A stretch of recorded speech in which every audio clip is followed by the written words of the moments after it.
Okay. Mom, you might want to scoot like that way, but so that your head's still on there. Oh, well he's tall, so that works. Is everybody's head on there? Yeah. Okay. Okay. We're gathered here today to not mourn, but celebrate the death of something we all probably know too well in life, but I would like to call baggage.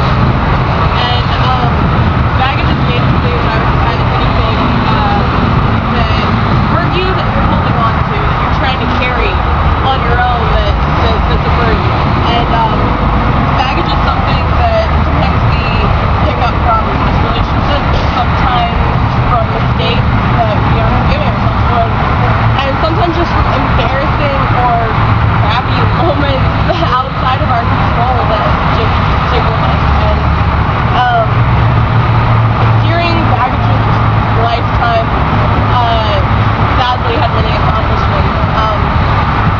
For me, I think the first time I really got to know baggage in my life was when I was a kid. I know I seem so social now, but when I was a kid, I really didn't have many friends. I had a really hard time getting to know people. I just didn't feel wanted, and so that stuck with me for a while during my teenage years too, where I just didn't feel worthy of people, and that caused me to pick up the baggage and the burden of just not feeling worthy, period, in anything.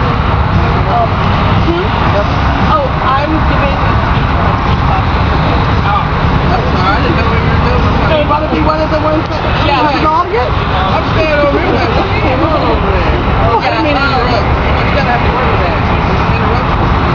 Oh, I'm sure she won't come up for that, hopefully. She'll probably laugh. Come up for that, teacher. probably laugh.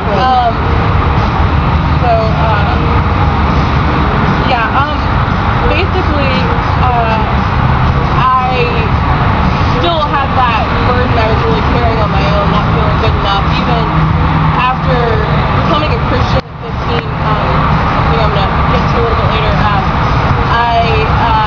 I still kind of carried that burden on my own, feeling like I wasn't good enough. You know, I mean, as much as I heard a Christian knew how much, God had gave his life to me, I should have felt worthy, right? I should have, and yet I still tried so much to rely on myself that I was still carrying my own burdens, my own baggage. I was still a very hurt person. And sadly, this led to another one of baggage's probably most happiest achievements in my life, and that was the fact that it caused me to settle. It caused me to settle for relationships that I knew probably wasn't good even going into it. The kind of guy that just wasn't the kind of guy I really deserved. And a bad relationship just caused more baggage, put me down more and more as I was. And I think the worst thing was when it ended. It's probably good that it ended, but the way it ended caused a lot more hurt. And basically, long story short, he watched his brother assault me, watched it happen, didn't defend me. There I was, only guy that I thought I was beautiful, and he let that happen to me. Things got worse after that.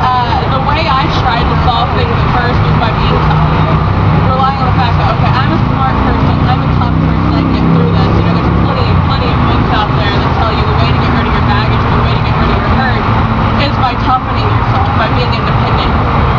Really, honestly, that just makes things worse, because what you really do is you ignore the problem, and it builds up more and more in you, and once again, you're just carrying this baggage that you cannot carry by yourself.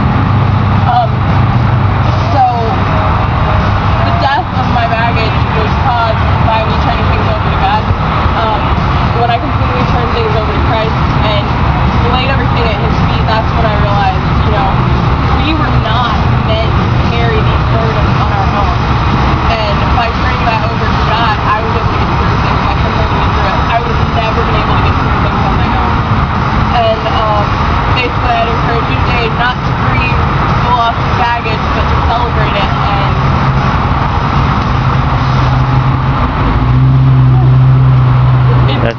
And that's it. Yeah.